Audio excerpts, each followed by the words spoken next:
En el momento en que Egipto cree que lo controla todo, algo se le escapa de las manos. Pirámides que tocan el cielo, templos bañados en oro, dioses de piedra vigilando cada puerta. Y debajo de ese brillo, un pueblo entero doblando la espalda. Los hebreos, esclavos del imperio más poderoso de la tierra. El faraón, temiendo que se multipliquen demasiado, da una orden fría y calculada. Todo niño hebreo varón que nazca debe morir ahogado en el río Nilo. En medio de ese decreto nace un bebé. Su madre lo esconde durante 3 meses, conteniendo el aliento cada vez que oye pasos acercarse a la puerta. Cuando ya no puede ocultarlo más, toma una decisión desesperada. Prepara una pequeña cesta de juncos, la impermeabiliza con cuidado, coloca al niño dentro y lo deja ir, flotando sobre las aguas del mismo río que debía ser su tumba.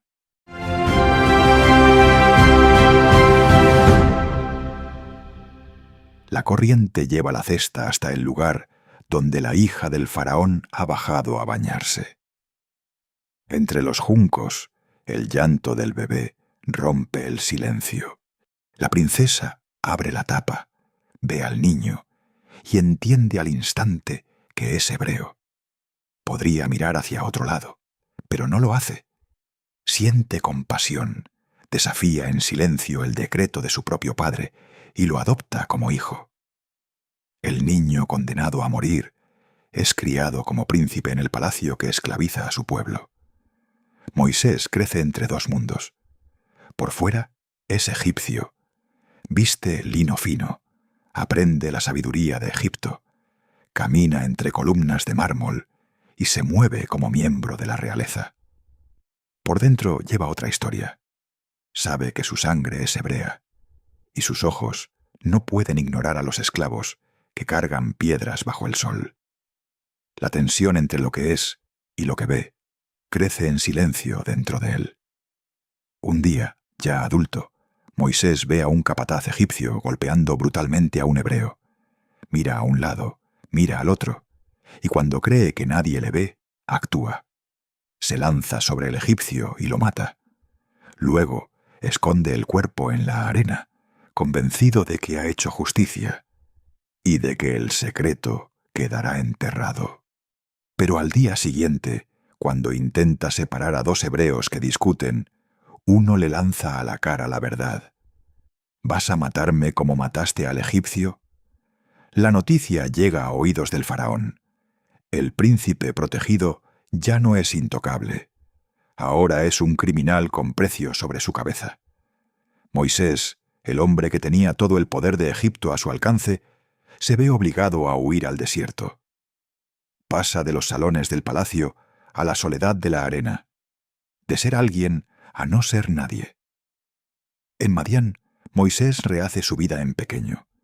Se casa, cuida rebaños, camina entre piedras y silencio, aprendiendo a vivir lejos del ruido del poder. 40 años después, cuando ya parece un pastor más perdido en el mapa, algo rompe su rutina. Ve una zarza ardiendo, pero el fuego no la consume. Se acerca, intrigado, y una voz lo llama por su nombre desde el fuego. Es Dios. Desde la zarza, Dios le dice que ha visto la aflicción de su pueblo en Egipto, que ha escuchado su clamor y que ha bajado para liberarlos. Pero no lo hará con un ejército ni con otro faraón, sino a través de ese pastor cansado que huye de su pasado. Moisés intenta escapar de la misión. Dice que no sabe hablar bien, que nadie le creerá, que él no es la persona adecuada. Dios responde con señales y con una frase que lo desarma. Yo estaré contigo. Moisés vuelve a Egipto, esta vez no como príncipe, sino como mensajero de un Dios que el faraón no reconoce. Dios transforma su vara de pastor en un símbolo de su poder. Esa vara, tan sencilla, se convertirá en el instrumento con el que Dios va a humillar a un imperio entero. Moisés se planta ante el faraón y le lanza el mensaje de Dios: deja ir a mi pueblo. El rey se ríe de ese nombre y responde: ¿Quién es Jehová para que yo obedezca su voz? Sin imaginar que está a punto de ser humillado delante de toda su corte. A partir de ahí, Dios decide responder no con palabras, sino con señales que ningún dios de Egipto puede imitar. Como señal, Aarón lanza su vara al suelo delante del trono, y la madera se retuerce hasta convertirse en una serpiente viva, deslizándose sobre el mármol. El faraón no se impresiona. Llama a sus magos, que lanzan sus varas y también las convierten en serpientes por sus artes ocultas. Por un momento, parece que los dioses de Egipto pueden igualar al dios de los esclavos, pero entonces la serpiente de Aarón comienza a devorar una por una a las serpientes de los magos, hasta que solo queda una. Es como si Dios estuviera diciendo: todo poder que se levanta contra mí puede ser tragado en un instante. Aún así, el corazón del faraón se endurece. No va a soltar gratis a la mano de obra de su imperio. Entonces empezó una guerra que Egipto no podía ganar. Primero, el Nilo, la fuente de vida del imperio, se convirtió en sangre. El agua apestó, los peces murieron y el país entero sintió que algo sagrado acababa de romperse. Pero el faraón no cedió. Entonces llegaron las ranas. Salieron del río y lo cubrieron todo: cocinas, camas, palacios, templos. No había un solo rincón limpio en Egipto. Y cuando por fin desaparecieron, el alivio duró poco. El polvo mismo se volvió plaga. Pequeños insectos, piojos o mosquitos se pegaron a la piel de hombres y animales, como si hasta la tierra obedeciera la voz de Dios. Después vinieron enjambres de moscas. El aire se volvió oscuro, pesado, insoportable. Egipto empezó a pudrirse por dentro, mientras el faraón seguía negándose a soltar al pueblo. Entonces el golpe cayó sobre los campos. El ganado egipcio empezó a morir. Caballos, asnos, camellos, vacas, ovejas. La riqueza del imperio se desplomaba delante de sus ojos. Y no terminó ahí. Moisés lanzó ceniza al aire y los egipcios comenzaron a cubrirse de llagas dolorosas. Ya no era solo su tierra la que sufría, ahora el castigo les ardía directamente en la piel. Después, el cielo mismo se volvió enemigo. Cayeron granizos mezclados con fuego, destrozando árboles, cultivos y campos enteros. Lo poco que sobrevivió a esa tormenta fue devorado por la siguiente plaga. Una nube inmensa de langostas cubrió la tierra y se comió todo lo que quedaba verde.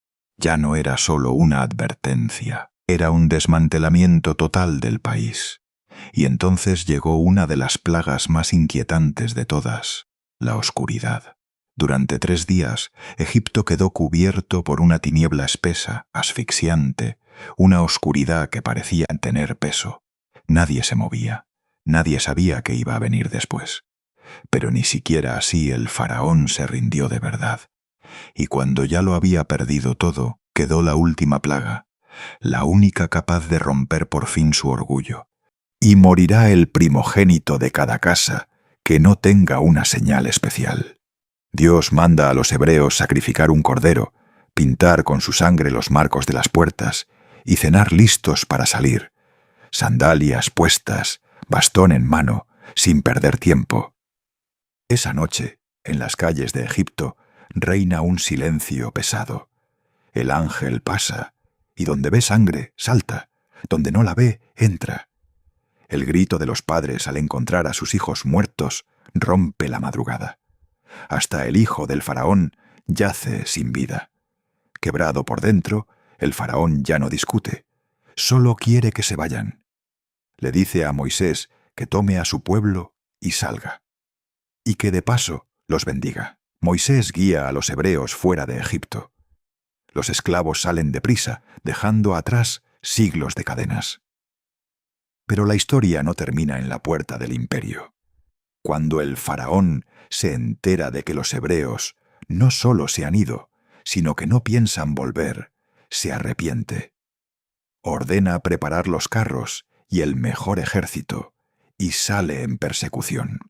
El pueblo, dirigido por Moisés, llega a la orilla del mar y se ve acorralado. agua al frente, soldados detrás. El pánico estalla. Muchos reprochan a Moisés: ¿nos trajiste aquí para morir? En ese punto límite, Moisés hace lo único que puede hacer: obedecer. Levanta la vara sobre el mar, y Dios envía un viento fortísimo que sopla toda la noche. El mar se abre en dos, levantando paredes de agua a izquierda y derecha, dejando un camino de tierra seca en medio. Los hebreos entran, mirando de reojo ese corredor imposible, con los pies mojados y el corazón en la boca. El ejército egipcio entra detrás, convencido de que puede usar el mismo camino. Cuando el último hebreo sale al otro lado, Moisés vuelve a extender su mano, y el mar se cierra de golpe. Los carros, los caballos, los soldados, todo el orgullo militar de Egipto queda sepultado en segundos bajo las aguas. El esclavo adoptado como príncipe ha visto caer al imperio que lo crió. Podría parecer el final perfecto: el enemigo derrotado, el pueblo libre, un líder respetado. Pero la parte más dura de la historia de Moisés no es la lucha contra el faraón, sino la lucha con su propio pueblo y consigo mismo. En el desierto, los hebreos se quejan una y otra vez del hambre, de la sed, del camino, de todo. Dios les da maná, les da codornices, les da agua, los protege. Y aún así, la queja vuelve como un eco constante. Moisés intercede por ellos, ora, los defiende, les transmite la ley de Dios, los organiza como nación. Pero el peso del liderazgo va dejando marcas. Décadas después, casi al final del recorrido, llegan a un lugar llamado Meribá. Otra vez no hay agua. Otra vez el pueblo se planta delante de Moisés y Aarón y descarga sobre ellos toda su frustración. Dios le da a Moisés una orden muy específica: toma la vara, reúne a la congregación tú y tu hermano Aarón, y hablad a la roca a la vista de ellos, ella dará su agua. Reúne a la gente y grita: escuchad ahora, rebeldes, ¿tenemos que sacarles agua de esta roca Aarón y yo? En lugar de hablar a la roca, levanta la mano y la golpea 2 veces con la vara. El agua brota en abundancia, formando una corriente potente. El pueblo bebe, los animales se sacian, todos se alegran. A ojos de la gente, una vez más, Moisés y Aarón lo han conseguido. Pero Dios ve algo más profundo. Esa frase: ¿tenemos que sacarles agua de esta roca, Aarón y yo? Suena como si el milagro dependiera de ellos, no de él. En un momento público, delante de toda la congregación, Moisés desobedece la instrucción exacta. Deja que su frustración hable primero y se coloca, sin darse cuenta, en el centro de la escena. Entonces Dios les habla a Moisés y a Aarón y les dice: por cuanto no creísteis en mí para santificarme delante de los hijos de Israel, no introduciréis a esta congregación en la tierra que les he dado. No fue solo un golpe equivocado, fue un fallo de confianza y de representación. No mostrar a Dios como santo delante del pueblo, no darle a Él toda la gloria en un momento crítico. Más adelante, cuando el viaje está a punto de terminar, Dios lleva a Moisés a la cima del monte Nebo. Desde allí, le permite ver la tierra prometida. Valles verdes, ríos, ciudades, el futuro de su pueblo extendiéndose hasta donde alcanza la vista. Moisés la contempla, sabiendo que nunca la pisará. El hombre que desafió al faraón, que vio abrirse el mar, que cargó con un pueblo entero durante décadas, termina su historia en una montaña, viendo de lejos la tierra que él mismo ayudó a alcanzar, pero a la que no entrará por un momento de orgullo y desconfianza en Meribá. Su vida entera se convierte en una señal potente. Puedes vencer a imperios, puedes partir mares y derribar dioses de piedra, y aún así perder algo esencial: si en el momento clave empiezas a hablar como si el milagro dependiera de Aarón y yo, y ya no del nombre de Dios? ¿Qué nos enseña la historia de Moisés? Leo tus pensamientos en comentarios. Comparte esta historia con quien creas que necesite escucharla. Suscríbete. El Códice te espera.